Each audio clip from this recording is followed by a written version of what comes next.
네, 오늘 로마서 13번째 시간 크로스포인트 교회의 정체성에 대해서 함께 말씀을 나누겠습니다. 로마서 5장 10절에서 11절입니다.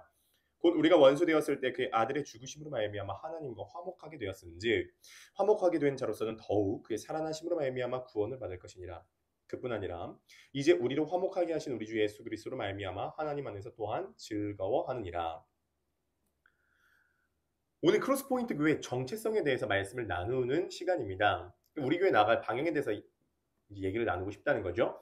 지금 우리는 재밌고 즐겁고 감동적인 말씀을 나눈다기보다는 복음 자체가 뭔지에 대해서 좀 집중해보고 있는 기간입니다. 실제로 우리는 아직 이제 설립 예배도 드리지 않은 시점이잖아요. 그렇죠? 이제 우리는 어떻게 보면 아기로 치면 지금 임신 중인 기간이다라고 볼 수가 있겠습니다. 그러니까 이제 그러면 우리 교회 정체성이 뭐냐는 것이죠. 제가 이제 제기하고 싶은 문제가 뭐냐면 말씀이 중요하다라고 보통 이야기를 하죠. 말씀이 능력이다라고 이야기를 하는데 도대체 그럼 그 말씀이 뭐냐는 것이죠. 그 말씀이 도대체 뭡니까? 우리는 자꾸 복음이 중요하다고 생각을 하는데 우리가 착각하고 있는 것 중에 하나가 뭐냐면 성경 전체가 복음이라고 생각하는 거죠. 그러니까 막 아주 틀린 말은 아니지만 실제로 성경은 성경 전체가 다 복음을 이야기하고 있는 것은 아니라는 것입니다. 근데 우리 굉장히 이걸 헷갈려하고 있다는 것이죠. 예수님께서 말씀하신 전부가 우린 다 복음이라고 생각합니다. 예수님께서 말씀하신 전부는 복음이 아닙니다. 복음은 예수님의 가르침이 아닙니다. 산상수훈은 복음이 아니에요. 대접받고자 하는 대로 대접하라. 이건 복음이 아닙니다. 우리 그걸 복음이라고 생각하는 거죠. 그게 틀렸다고 말하는 것이 아니라 그거는 복음은 아니라는 것입니다. 예배가 중요하다라고 얘기를 합니다. 예배에 목마르십시오. 예배가 중요합니다. 근데 도대체 그 예배를 왜 드려야 되는 것입니까? 예배 핵심이 무엇입니까? 예배의 목마름은 어떻게 되기 때문에 예배에 목마르냐는 것이죠. 영성 일기 쓰는 게 중요하다고 얘기합니다. 일기 쓰는 것도 중요하다고 생각합니다. 1시간 기도하는 거 중요하다고 생각합니다. 자, 그런데 제가 생각하는 것은 무엇이냐면 예배의 목마름도 좋고 말씀도 좋고 영성 일기도 좋고 뭐 이것저것 그것 뭐 다 좋지만 제가 생각하는 건 뭐냐면 일단 복음이 뭔지에 대해서 잡고 그 다음에 예배의 목마름도 가고 말씀의 능력도 체험하고 또 기도하는 것도 하고 일기도 쓰고 그렇게 하고 싶다는 것입니다. 비판하지 말라는 말이 비판받고 싶지 않거든 비판하지 말라는 말이 산상수훈에 나오잖아요. 산상수훈에 나올 거야 모든 종교 경전에 비슷한 얘기 다 나올 거야. 비슷한 얘기 다 나오죠. 대접받고자 하는 대로 대접하라 비슷한 얘기 나온다는 거 지난주에 충분히 말씀을 드렸습니다. 제가 이제 얘기하고 싶은 게 뭐냐면 복음이 있다면 복음의 결과가 있다는 것입니다. 성경은 복음이 있고 복음의 결과가 있습니다. 다른 말로 얘기하자면 성경 전체가 다 복음이 아닙니다. 성경은 복음과 율법으로 되어 있잖아요. 복음은 뭐냐면 하나님께서 예수 그리스도를 통해서 행하신 일이고 복음의 결과, 그러니까 다른 말로 율법은 내가 행해야 될 일이죠. 그러니까 이걸 구분해서 생각해 봐야 된다는 것입니다. 내가 행할 것이 뭐고 예수님께서 행해 주신 사건이 뭔지 항상 기뻐하라, 쉬지 말고 기도하라, 범사에 감사하라. 이건 내가 행할 것이죠. 이건 복음이 아니죠. 이거는 내가 지켜야 될 율법이죠. 율법이 틀렸다는 말이 아니라 그건 결과적 측면으로 가져가야 된다는 것입니다. 그러니까 이제 쉽게 얘기해서 뭐냐면 율법의 핵심은 뭐죠? 쉽게 얘기해서 뭐냐면 율법의 핵심은 뭐죠? 십계명이죠. 십계명의 핵심은 뭐죠? 하나님 사랑, 이웃 사랑이죠. 그러니까 사랑인 거죠. 그러니까 율법의 핵심은 사랑이죠. 그래서 사랑하라는 거죠. 그러니까 사랑하라는 겁니다. 근데 사랑해 보세요. 사랑 안 되죠? 되긴 되죠. 오락가락하죠. 근데 됐다 말다 하죠. 그러니까 복음에 뿌리박지 않고 사랑하라는 것은 제가 이제 강조드리는 게 뭐냐면 이런 것입니다. 삼다수 500ml 하나 사놓고 그 500ml로 가족 4명이서 1년 동안 물 마시면 살라는 거예요. 어떻게 될까요? 목말라 죽겠죠? 복음은 뭐냐면 삼다수 500ml 가지고 계속 마시라는 것이 아니라 정수기를 설치하라는 것입니다. 복음에 뿌리 박아야 거기에서부터 사랑할 수 있는 능력이 공급이 된다는 것이죠. 복음은 하나님이 우리를 사랑하시는 것입니까? 라고 물어보는 경우가 있죠. 맞는 얘기지만 반만 맞습니다. 왜냐하면 자 생각을 해보세요. 복음은 하나님이 우리를 사랑하신다는 것입니다. 거기에서 하나님의 알라 넣어보세요. 알라가 우리를 사랑하십니다. 이거 맞잖아요. 알라가 하나님이잖아요. 유대교적으로 한번 생각해 봅시다. 여호와가 우리를 사랑하신다. 이거 맞잖아요. 그러니까 하나님이 우리를 사랑하신다가 복음의 내용은 맞는데 반만 맞는다는 것이죠. 그러니까 하나님이 우리를 사랑하셔서 뭘 행하셨냐는 겁니다. 그게 복음이죠. 그래서 크로스 포인트 교회는 어떤 교회입니까? 라고 누가 물어본다면 이렇게 대답을 하면 좋겠습니다. 크로스 포인트 교회는 복음과 복음의 결과를 정확하게 구분하고 연결하며 복음의 의미를 다양하고 풍성하게 드러내며 복음의 결과를 풍성하게 열매맺는 공동체다. 다시 한번 말씀드리겠습니다. 크로스 포인트 교회는 복음과 복음의 결과를 정확하게 구분하고 연결하며 복음의 의미를 다양하고 명확하게 드러내며 복음의 결과를 풍성하게 열매맺는 공동체이다. 이게 뭔 소리야? 라고 물어보면 이제 대답을 해 주셔야 된다는 것이죠. 우리가 굉장히 착각하고 있는 게 있습니다. 그게 뭐냐면 성경은 지혜롭고 행복하게 사는 비결에 대해서 적힌 책이라고 하는 착각입니다. 그런 말이 안 적혀 있다는 것은 아닙니다. 그러나 성경은 지혜롭고 행복하게 사는 비결이 적힌 책, 그걸 중점적으로 적힌 책이 아니죠. 차라리 그러한 책을 볼 거면은 성경이 와닿지가 않습니다. 차라리 그런 책을 볼 거면 데일 카네기의 인간관계론을 보시는 게 훨씬 낫겠죠. 그러니까 우리가 성경을 볼 때 지혜롭고 행복하게 사는 비결에 대해서 적힌 책이다라는 그런 관점으로 성경을 보면 어떤 문제가 생길까요? 그래가지고 성경을 일독을 계속 못 하잖아요. 뭐 보통 그런 말이 있잖아요. 그래도 나이만큼은 성경 해야지. 33살이면 33독을 해야 되지 않겠어? 그러면서 이제 성경 시작하죠. 그러면 결국 똑같아요. 창세기 딱 펼칩니다. 재밌어요. 왜냐면은 아브라함, 이삭, 야곱, 요셉 이제 약간 스토리니까 야 이거 흥미롭다. 재밌거든요. 그리고 어디까지 재미냐면 출애굽기 초반까지 재밌습니다. 출애굽기 초반이 막 모세가 막 등장해가지고 막 10가지 재앙 일으키고 막 홍해 건너고 막 모세 막 노래 부르고 막 이집트 왕자 막 내가 옛날에 애니메이션 봤는데 막 그런 거 생각나면서 재밌습니다. 어디부터 막히죠? 출애굽기 후반부터 갑자기 성막 만드는 내용이 나옵니다. 막 성막 어떻게 만들어라, 뭐 가로는 몇 큐비, 세로는 몇 큐비, 너비는 몇 큐비, 뭐 홍색실, 자색실 꼬아가지고 수는 이렇게 놓아라 이런 거 얘기 나옵니다. 나 이제 지혜롭고 행복하게 사는 비결에 대해서 배우는데 갑자기 이게 지금 무슨 멍멍이 소리인가? 갑자기 이제 레위기로 넘어갑니다. 그러면 이제 7가지 제사에 대해서 나옵니다. 소제, 번제, 화목제, 속건제, 속죄제 뭐 이런 거 이제 제사 나오면서 막 각을 뜨고 막 자르고 뭐 죽이고 막 이것은 여호와께 드리는 향기로운 이 향기로운 재산이라 이런 거 나옵니다. 그러면 나 지혜롭고 행복하게 사는 비결에 대해서 나 지금 듣고 싶은데 내 지금 막내 아들이 7살인데 아침마다 지금 유치원 안 가겠다고 지금 계속 땡깡 부리는데 지금 이것과 지금 레위기의 제사가 도대체 무슨 말이냐고 생각을 한번 해보시기 바라겠습니다. 지혜롭고 행복하게 사는 비결에 대해서 적힌 책이라고 하는 관점에서 성경이 보자면은 이제 저희 어머니가 요즘에 성경 필사를 하시는데 성경으로 이제 이걸 치신 겁니다. 근데 성경을 치다 보니까 진짜 이게 열이 받는 게 진짜 킹 받는 게 뭐냐면은 자꾸 족보가 나오는 겁니다. 누가 누굴 낳고 뭐 마할레시 누구 낳고 누가 누구 낳고 이제 치다가 나 우리 고조 할아버지 이름도 모르는데 내가 지금 3,500년 전에 고대 이스라엘 사람들의 족보를 내가 외치고 있었는데 키보드 뽀개버리는 거죠. 생각해보세요. 성막, 제사, 족보 이런 것들이 성경에 가득히 나오는 건데 성경이 지혜롭고 행복하게 사는 비결에 대해서 적힌 책이라고 한다면 그것이 그런 구조를 도대체 어떻게 해석해야 되는 거죠? 여러분 꼭 기억하시기 바라겠습니다. 성경, 설교도 마찬가지입니다. 성경은 가르치는 책이 아니라 가리키는 책입니다. 성경은 우리가 지혜롭고 행복하게 사는 비결에 대해서 가르치는 책이 아니라 어떤 한 분을 가리키고 있습니다. 저도 이런 생각을 합니다. 설교는 어떻게 살라라고 가르치는 것이 설교가 아니라 어떤 한 분을 가리키는 것이다. 가리키는 것입니다. 이분이 예수님이십니다. 이분은 곧 오십니다. 이분은 이런 분입니다. 이분은 이런 일을 행하실 분입니다. 이분은 이러한 성품을 가지신 분입니다. 이분은 이러한 일을 행하신 것이 이러한 효력을 미칠 것입니다. 라고 가리키는 것이죠. 지혜롭고 행복한 비결에 대해서 알려주는 책이 아닙니다. 차라리 공자의 논어를 보시고 데일 카네기 인간관계론을 보시길 바라겠습니다. 이런 것들은요 철학에도 많이 나옵니다. 제가 지난주에 동양의 공자를 조금 이렇게 인용을 했는데요. 이번에는 서양을 조금 인용을 해보도록 하겠습니다. 서양에서 가장 많이 읽힌 책이 성경 다음에 키케로의 의무론이라고 하죠. 키케로의 의무론을 조금 인용을 해보도록 하겠습니다. 이런 것입니다. 감사하는 마음은 최고의 미덕일 뿐 아니라 모든 미덕의 어버이다. 은혜를 되갚는 것보다 더한 의무는 없다. 행복한 생활 없이 미덕은 존재할 수 없고 미덕 없이 행복한 생활은 존재할 수 없다. 어리석은 자의 특징은 타인의 결정을 드러내고 자신의 약점을 잊어버리는 것이다. 이런 내용도 나와요. 키케로의 의무론에. 인간은 모두 죄인이다. 다만 과실을 뉘우치지 않는 자는 어리석은 사람이다. 자신의 사고방식이나 행동 양식을 남들에게도 따르라고 강요하는 것은 우리 인간이 극복해야 할 결점이다. 너무 좋은 얘기 아니에요? 그러니까 일반 철학서적이나 일반 자기계발서적만 보더라도 어떻게 하면 지혜롭고 행복하게 살 수 있는지 다 드러낸다는 것이죠. 데일 카네기 인간관계론은 이런 내용이 납니다.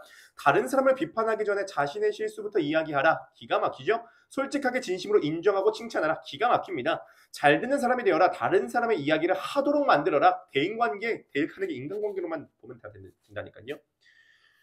책 보는 거 싫어하는 사람은 김창옥 TV를 추천드립니다. 이런 내용입니다. 싫은 사람과 함께 지낼 때 반드시 해야 할 것. 이런 사람을 만나야 당신 인생도 바뀔 수 있어요. 좋은 사람을 만나려면 반드시 알아야 할 것. 그러니까 대인 관계에서 어떻게 지혜롭고 행복하게 말하고 행동할지에 대해서 이런 강연들도 너무 잘 알려준다는 것이죠. 야 장난하냐? 키케로의 의무로 나 지금 책 아닌 지 10년 넘었고 나 강의 듣는 것도 싫다라고 하는 분들에 의해서 제가 추천드리는 것이 있습니다. 낭만 닥터 김사부를 보시기 바라겠습니다. 낭만 닥터 김사부를 보면요. 어떻게 의미 있고 가치 있고 지혜롭고 행복하게 살 수 있는지 거기 보면요. 스토리로 쫙 나옵니다. 근데 낭만 닥터 김사부 3를 보진 않았는데 맨 마지막 화에 대사가 그 간호사가 이 김사부를 향해서 기가 막힌 대사를 하더라고요. 거의 대사가 쉽니다. 이런 얘기를 해요. 김사부. 능력과 중력은 다른 것 같아요. 능력은 능력이 있는 거지만 중력은 사람을 끌어당겨요. 김사부에게는 중력이 있어요. 사람들을 끌어당기잖아요. 기가 막히지 않습니까? 설교 한 편 나옵니다. 능력 있는 사람이 되지 말고 중력 있는 사람이다. 기가 막히지 않습니까? 사람을 끌어당기는 매력이 있는 그런 거죠. 김사부 3만 보더라도 능력 있는 자가 되기 전에 중력 있는 자가 되라. 그런 거 다 나옵니다. 지혜롭고 행복하게 사는 비결 다 나옵니다. 내가 행해야 될 어떤 규칙 다 나옵니다. 의미 있고 가치 있는 삶이 어떤지에 대해서 다 나옵니다. 조금 고상한 사람은 키케로의 의무를 읽으면 되고 자기계발에 관심 있으면 데일 카네기 인간관계로 읽으면 되고 강연 듣는 거 좋아하는 사람은 김창욱 TV 보시면 되고 조금 재밌는 것을 추구하면 낭만 닥터 김사부 3를 보시면 됩니다. 제가 강조하고 싶은 것은 이것입니다. 오늘날 교회의 주된 역할이 무엇입니까? 가르치는 것입니까? 필요하죠. 교육도 필요하죠. 비결을 알려주는 것 필요합니다. 우리 교회에서도 앞으로 이런 것들을 나누기를 소망합니다. 그러나 이것이 주가 되어서는 안 됩니다. 이것이 주가 되었을 때 결국 문제가 생긴다는 것이죠. 교회 안에 여러 가지가 짬뽕이 되면서 오히려 교회가 갖고 있는 진정한 기능을 잃어버렸다는 것입니다. 제가 얼마 전에 미용실에 가니까 제인 헤어 원장님이 이런 얘기를 하시더라고요. 제인 이렇게 머리를 보시니까 뭐 정수리 많이 비었네. 근데 이 정도는 괜찮아. 아직까지는 괜찮아. 그분이 60 중반 정도 되시는데 자꾸 저한테 반말하시더라고요. 이 정도는 괜찮아. 정수리 관리해야 됩니다. 이러면서 이제 얘기를 한 게 요즘에 탈모가 걸린 이유가 뭐냐면 옛날엔 탈모가 거의 없었대요. 근데 요즘에 샴푸가 계속 나오면서 경쟁이 붙이면서 화학 약품이 많이 들어갔다는 거예요. 이 화학 약품이 많이 들어갔어요. 이해하죠? 제 말 뭔 말인지. 그래서 갑자기 이제 영업을 시작하는 겁니다. 천연 비누가 있는데 그게 뭐냐면은 이제 무슨 뭐로 만들었다? 제로 만들었다 그러나? 뭘 만들었대요. 그래서 그 비누로 이제 감으면은 이 탈모 없어진다고 하더라고요. 그래서 하나 사가겠냐고 그래서 예, 사오진 않았습니다. 제가 이제 드리고 싶은 말씀이 뭐냐면은 오늘날에 복음 외에 이것저것 그것이 섞여가지고 오히려 우리들의 영적 탈모를 유발한다는 것이죠. 복음, 예, 머리 관리가 굉장히 중요합니다. 이제 요즘 탈모가 유전이라 그러는데 제 할아버지 탈모가 아버지 탈모인데 저 열심히 이제 저기 하고 있죠. 근데 우리는 뭐 탈모가 들어 영적 탈모 오면 안 되지 않겠습니까? 지혜롭고 행복하게 사는 비결은 복음의 부수적인 내용입니다. 복음 자체가 중요합니다. 복음은 소식입니다. 복음은 내가 행해야 될 어떠한 비결이 아니라 행해진 사건입니다. 오늘 본문에 그것이 정확하게 나와 있습니다. 복음이 뭔지 정확하게 나와 있거든요. 제가 한번 읽어보도록 하겠습니다. 로마서 5장 10절에서 11절입니다. 곧 우리가 원수 되었을 때 그의 아들의 죽으심으로 말미암아 하나님과 화목하게 되었은즉 화목하게 된 자로서는 또 그의 살아나심으로 말미암아 구원을 받을 것이니라. 그뿐 아니라 이제 우리를 화목하게 하신 우리 주 예수 그리스도로 말미암아 하나님 안에서 또한 즐거워하느니라. 주목해볼 것은 오늘 복음이 정확하게 두 파트로 나누어서 설명되고 있다는 것입니다. 무엇이죠? 본문 관심 없죠? 본문에 관심을 가져야 됩니다. 본문을 잘 뜯어봐야 돼요. 본문에 뭐라고 나왔죠? 첫 번째, 복음의 특징이 예수님의 죽으심. 두 번째, 예수님의 살아나심입니다. 재미있는 것은 각각의 그 복음의 파트가 복음의 결과로 이어진다는 거죠. 그러니까 쉽게 얘기해서 예수님의 죽으심으로서는 하나님과 화목하게 되었고 예수님의 죽으심이 복음이라고 한다면 그 복음의 결과로 하나님과 화목하게 되었고 예수님의 살아나심으로 복음의 결과로 구원을 얻었다는 것이죠. 복음과 복음의 결과가 투 파트로 이렇게 정확하게 나누어져 있는 모습을 보게 됩니다. 자, 그러면은 우리는 오늘 예수님의 죽으심의 의미가 무엇인지, 그리고 예수님의 살아나심의 의미가 무엇인지 각각 살펴보고 그것에 대한 효력을 살펴보고 오늘 설교를 좀 진행을 해보려고 합니다. 예수님의 죽으심과 예수님의 살아나심은 복음의 가장 중요한 두 가지 파트입니다. 안다라고 생각하지 마시고 한 번 더 따라와 보시기 바라겠습니다. 자, 첫 번째로는 예수님의 죽으심입니다. 자, 질문 한번 드려보도록 하겠습니다. 예수님의 죽으심이 의미하는 게 무엇입니까? 핵심이 무엇이죠? 예수님의 죽으심의 핵심이 뭐냐라고 물어봤을 때 예수님이 나를 사랑하시는 사랑의 확증 이렇게 생각하지만 반만 맞는 것입니다. 예수님의 죽으심의 핵심이 뭐냐면 대속입니다. 그러니까 쉽게 얘기해서 대신 죽으셨다는 겁니다. 그러니까 우리를 위해서 죽으셨다와 대신 죽으셨다는 좀 다릅니다. 쉽게 얘기해서 뭐냐면 내가 죽어야 되는 것입니다. 내가 죽어야 되는데 대신 죽으셨다는 것이죠. 죽으심의 핵심 의미는 대속입니다. 근데 우리는 이제 대속이 좀 어렵다라고 생각하는데 사실은 뭔가 대신해준다라는 개념은 우리 일상생활에서 굉장히 많이 경험하는 내용입니다. 그렇죠? 어떤 대상을 사랑하거나 그 대상이 어떤 일을 할 수 없다거나 아니면 그 대상의 뭔가를 주기를 원할 때 우리 대신 많이 해주죠. 예를 들어서 뭐가 있죠? 어린아기가 똥을 쌌습니다. 엄마는 애가 울 때 배고파서 우는지 똥 싸서 우는지 구별이 되나요? 안 되나요? 구별이 되죠? 그래가지고 똥을 쌌으면 엄마가 어떻게 해주죠? 기저귀를 대신 갈아주죠. 왜 대신 갈아주죠? 지가 쌌는데? 지가 쌌는데 왜 엄마가 갈아줘요? 애는 갈 수 있는 능력이 없기 때문입니다. 그러니까 대신 갈아주는 거죠. 예를 들어서 가족 4명이서 이제 아빠, 엄마가 있고 아들, 딸이 있습니다. 소고기를 먹으러 갔습니다. 이제 아들이 중학교 2학년입니다.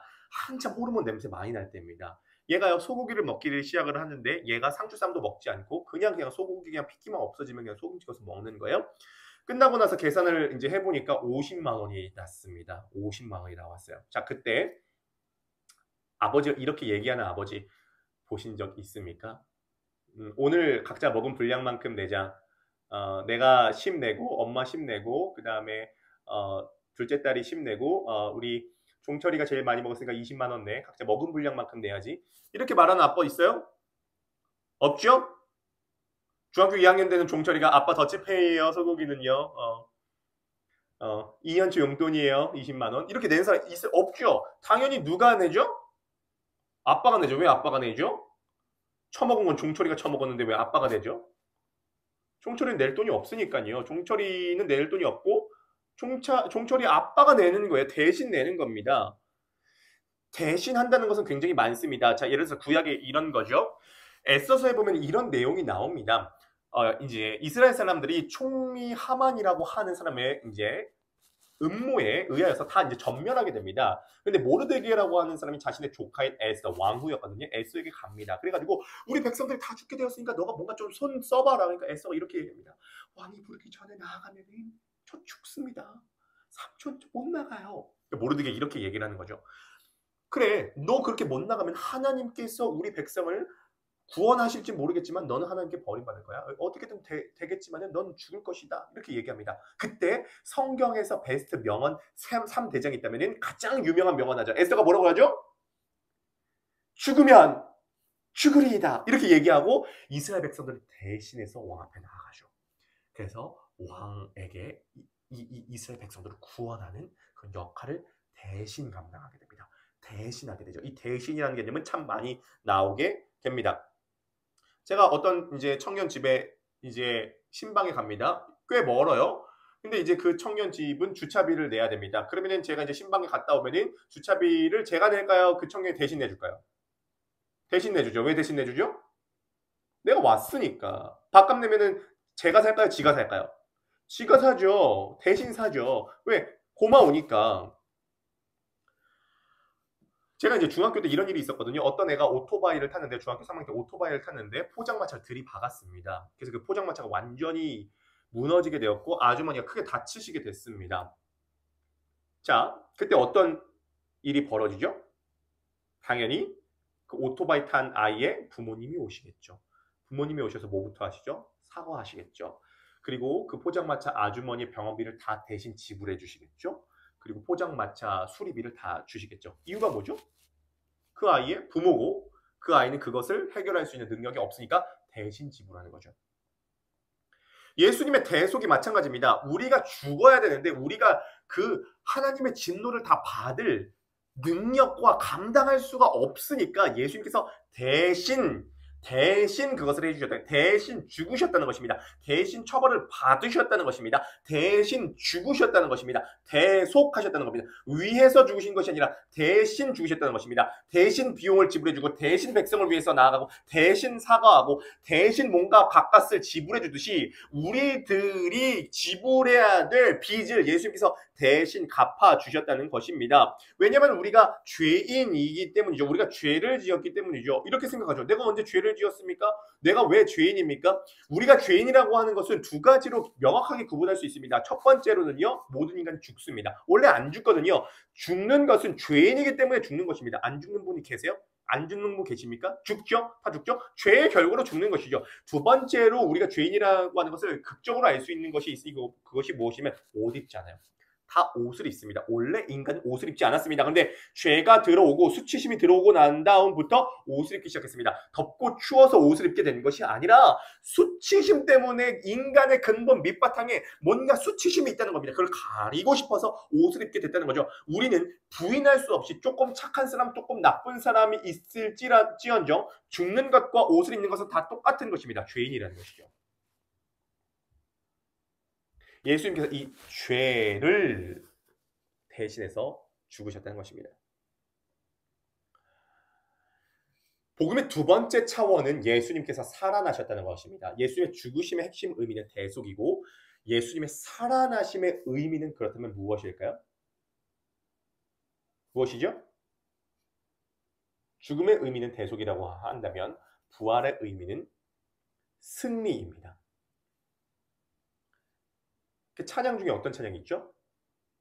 주 여호와는 광대하시도다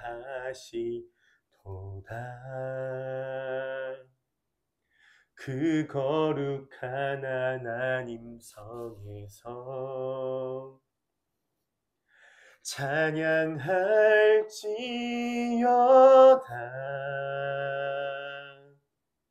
자, 그 다음 가사가 뭐예요?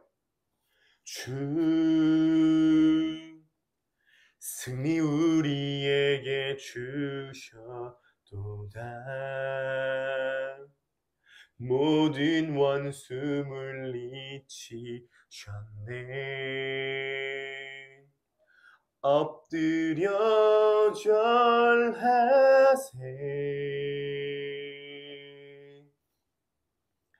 다 주의 크신 이름 높이며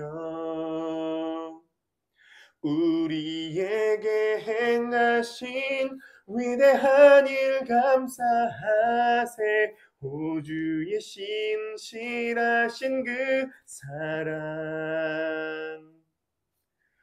온 땅과 하늘 위에 계셔 홀로 영원하신 이름. 성경에서 가장 유명한 승리를 하나 꼽자면 어떤 승리를 꼽을 수 있을까요? 다윗과 골리앗에서 다윗이 골리앗을 승리한 것이죠.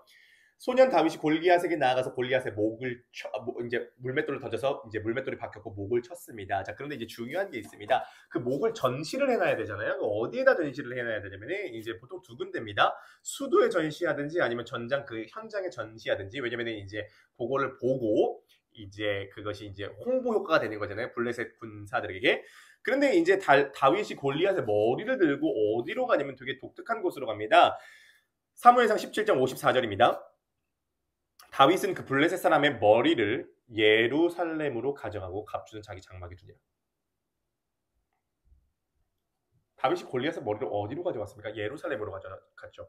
물론 1차적으로는 그 예루살렘에 살고 있는 그 족속들을 향하여서 다윗의 선전포고입니다. 그러나 정경적, 전체적 문맥에서 봤을 때 그것은 무엇을 의미하는 거죠? 예수님께서 예루살렘에서 죽으셔서 그곳에서 부활하셨습니다. 예수님께서 부활하셨을 때에 골리앗의 머리가 잘렸다는 것입니다. 승리의 어떠한 전조 예고편이라는 것이죠. 예수님께서 부활하셨다. 예수님께서 승리하셨다는 것은 골리앗의 머리를 잘랐다는 것입니다. 진짜 승리는 예수 그리스도의 부활로 이어지게 된다는 것이죠. 우리나라 대한민국 역사상 국민이 가장 건강했던 해가 있었다고 해요. 언제죠? 2002년 월드컵 때죠. 2002년 월드컵 때 가장 좀 치열했던 게임 혹시 기억나십니까? 8강전이었던 이탈리아전이었습니다. 보통 문제가 아니었는데 원래 전반전에서 1대 0으로 지고 있었고 후반전 2분 끝나기 2분 전인가 3분 전까지 뒤지고 있었습니다. 근데 설기현이 후반 2분 끝나기 2분 전에 골을 넣었어요. 막 난리가 났습니다. 난리가 났어요. 그래서 연장전으로 넘어갔습니다. 연장전 후반전에 골든골 타임에 이영표가 프리킥 올려주는데 안정환이 헤딩으로 골을 넣었습니다. 골을 넣은지도 모르고 뒤돌이켜 보니까 골이 들어간 거예요. 그래서 안정환이 막 난리가 나고 세레버려 이거 하고 막 찍고 막 사람들이 막 하이파이브 하고 막 물통 던지고 막 이거 뭐냐 이 술 던지고 막 옆에 막 껴안고 어떤 사람 막 울어. 가만히 막 울어. 막 박수 치고 막 난리가 났습니다. 그때 우울증이 없었대요. 우리나라 사람들이 막 왜죠? 승리를 축하하니까. 승리했으니까. 오늘날 학자들에 의하면 그러니까 승리에 대한 찬양과 가장 가까운 그림원으로 보자면은 야구 경기장에서 응원하는 거라든지 월드컵에서 응원하는 거랑 비슷하다고 합니다. 예배가 무엇입니까? 찬양이 무엇입니까? 그것이 무엇이냐면 승리를 축하하고 승리를 선포하는 게 찬양이죠. 주일이 언제요? 주일이 예수께서 부활하신 날이 주일이잖아요. 우리나라의 어두웠던 땅에 선교의 위대한 역사의 첫발을 디딘 아펜젤러 목사님과 언더우드 선교사님. 아펜젤러 목사님과 언더우드 선교사님이 우리나라 발을 땅에 디뎠을 때 우리나라의 어두운 운명이 바뀐 시절이죠. 그 두 분이 언제 땅을 디뎠죠? 부활절에 1985년도 부활절에 1984년도인가요? 1984년도인지 5년도인지 아무튼 그때쯤입니다. 부활절에 땅을 뒤졌다고요. 그래서 우리나라의 복음의 빛이 비춰지기 시작한 것입니다. 부활은 승리를 의미합니다. 자, 그렇다면 예수님께서 승리하셨다는 것이 부활의 핵심인데 승리했다면 뭐가 있겠죠? 승리의 대상이 있겠죠. 그렇죠? 대한민국이 이탈리아를 이겼듯이 이긴 대상이 있지 않습니까? 어떤 대상을 이긴 거죠? 새 대상을 이겼습니다. 새 대상은 어떤 대상입니까?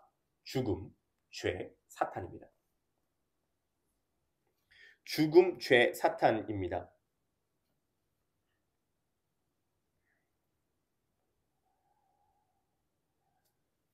고린도전서 15장 55절 말씀입니다. 사망아 너의 승리가 어디 있느냐? 사망아 네가 쏘는 것이 어디 있느냐? 무엇이죠? 죽음을 향해서 사망을 향해서 조롱할 수 있게 됐다는 것입니다. 왜냐하면 그들이 졌다는 것입니다.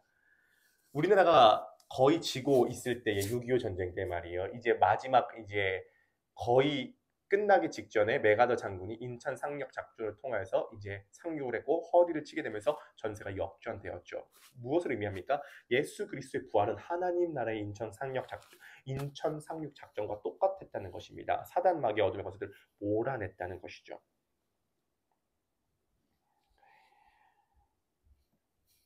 이 설교를 준비하면서 제가 참 감동이 됐던 것이 있었습니다. 그게 뭐냐면 예수님의 죽으심과 예수님의 살아나심 얼마나 많이 듣는 주제입니까? 얼마나 식상한 주제입니까? 얼마나 뻔한 주제입니까? 근데 너무 감사했던 게 예수님의 죽으심, 대속에 대한 사건과 예수님의 부활하심, 살아나심, 승리에 대한 사건에 대해서 설교를 준비하는데 제가 너무 신선한 거예요.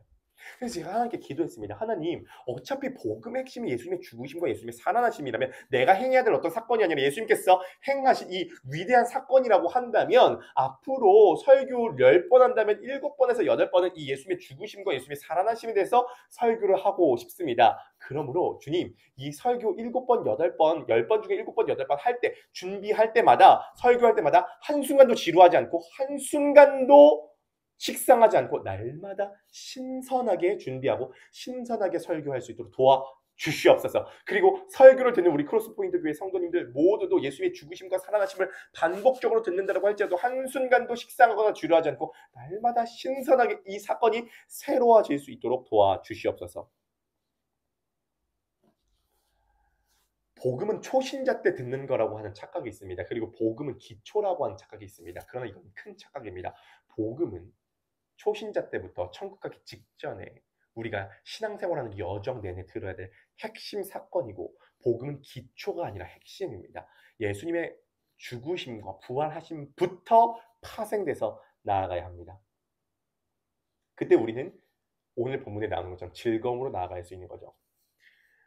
즐거움으로 나아가는 것은 되게 중요합니다. 왜냐하면 우리는 예수님의 죽으심과 부활하심으로 즐겁지 않으면 우리는 약간 기쁨 강박증에 걸릴 수가 있습니다. 오늘날에 이제 기쁨 강박증이라고 하는 용어가 실제로 있더라고요. 그러니까 우리는 행복하다, 우리는 기쁘다라고 하는데 왜 기쁘냐? 왜 행복하냐라고 했을 때에 우리는 이렇게 하기를 원합니다. 남들보다 기쁘고 행복한 모습을 보여주고 싶어 합니다. 그럼으로써 남들보다 내가 더 행복하고 남들보다 내가 더 기쁘면 기쁜 거라고 생각합니다. 기쁨을 증명하고 싶어 합니다. 기쁨을 보여주고 싶어 합니다. 이건 기쁨 강박증이라는 거죠. 기쁨을 위장하는 겁니다. 신앙도 마찬가지죠. 그런데 복음에는 예수님의 죽으심과 예수님의 살아나심은 예수님의 아름다움을 보여줍니다.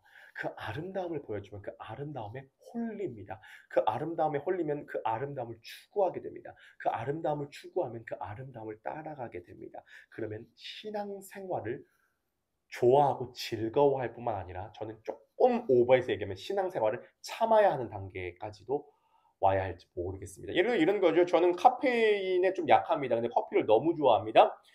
그래서 커피를 마실 때는 보통 오전에 2잔을 마십니다. 근데 오후에 너무 마시고 싶을 때가 있습니다. 그럴 때는 디카페인으로 보통 마십니다. 너무 커피를 마시고 싶은데 카페인에 약하니까 좀 커피를 참습니다. 저는요, 기도하라, 전도하라, 예배하라, 헌금하라 이런 것들은 복음을 알고 예수님의 아름다움에 사로잡히면 어느 순간 조금 조절해야 될 정도로 돼야 되는 수준으로 가야 된다고 생각합니다. 좋아하기 때문에, 즐거워하기 때문에. 얼마 전에 뭐 에즈베리 대학교에서 부흥이 일어났잖아요. 청년들이 복음을 듣고 거기서 완전히 예배 감격에 빠지게 됐습니다. 그래가지고 그 본당에 예배 들어가려면 5시간 기다려야 됐다고 하지 않습니까? 그러니까 진짜 미국 전국에 있는 이 교수들과 학자들과 목사님들이 와서 그것을 이제 분석했다고 하죠. 결국은 어떻게 됐냐면 학교 측에서 예배를 해산시켰습니다. 이유가 뭐냐면은 공부도 해야 되니까. 그러니까 신앙생활을 참아야 된다며. 그래 기도해야지. 그래, 올해는 진짜 말씀 진짜 레위기 출애굽기 그래 성막 그거 나 한번 제대로 공부해 볼 거야. 정말 아침마다 정말 타는 목마름을 가지고 주님께 나아갈 거야. 정말 내가 주님 장막 사모합니다. 막 해서 막 의지적으로 막 하는 거야. 의지적으로. 그것이 아닙니다. 하나님 나라를 욕망하게 되는 거죠. 그 안에서 즐거워하게 되는 거죠.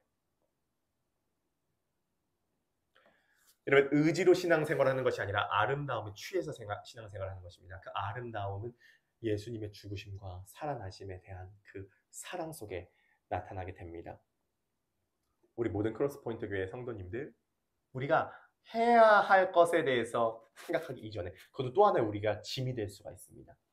해야 할 것에 집중하기 이전에 주님께서 행해 주신 이 사건, 나를 대신해서 죽으시고 나를 위해서 부활하신 그 사건에 집중하시게 될 때 여러분의 삶에 놀라운 예수님의 사랑의 세계가 열리게 될 줄 믿습니다.